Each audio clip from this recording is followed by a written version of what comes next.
Bonjour Sophie. Bonjour Julien, tu as la forme? La grande forme, je suis en vacances ce soir. Mais là, je n'ai pas pu poser tous mes jours, il m'en reste encore. Sais-tu que tes jours ne sont pas perdus pour autant? Oui, le CET, j'en ai entendu parler, mais je ne sais pas trop comment ça marche. T'es dispo pour venir manger avec moi, que je t'explique un peu tout ça? Avec plaisir. Sache que le CET est un dispositif qui te permet d'épargner des jours ou de l'argent. L'alimentation est exclusivement à ton initiative. Tu n'as aucune obligation de l'utiliser. Qu'est-ce que je peux verser dans le CET? En plus du jour qui est versé chaque année par l'employeur, tu peux épargner 10 jours de congés payés, 6 jours de RTT et 5 jours d'ATT par an, dans la limite de 12 jours par an. Tu peux aussi mettre des heures à récupérer dans la limite de 5 jours par an. Waouh! Jusqu'à 17 jours par an?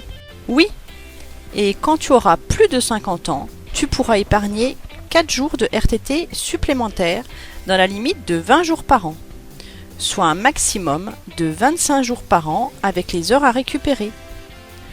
Et à partir de 59 ans, tu pourras rajouter tes 5 jours de congé de préparation à la retraite, soit 30 jours par an.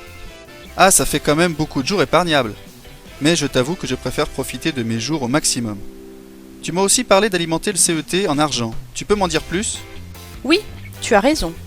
Dans la limite de 6 000 € par an, tu peux placer en tout ou partie tes primes exceptionnelles, ta gratification d'ancienneté, ton 13e mois et toutes les primes liées à l'accord agilité. Donc on transforme cet argent en jours.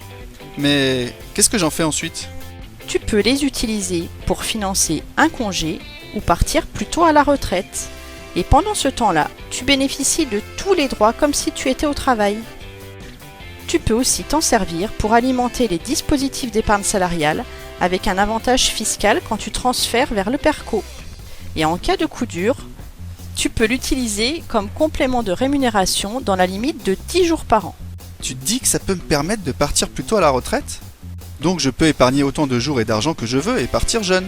Non, car tous tes droits épargnés sont plafonnés par rapport à un montant garanti par une institution d'environ 77 000 €, mais qui évolue chaque année. Merci Sophie. Mais j'ai une dernière question. Comment tu sais tout ça? Je suis adhérente à la CFTC et j'ai toutes les informations dont j'ai besoin grâce à leurs élus. Et je t'invite à les contacter de ma part si tu veux plus de détails. Cool! Je vais les voir tout de suite. À très bientôt Sophie. Salut Julien!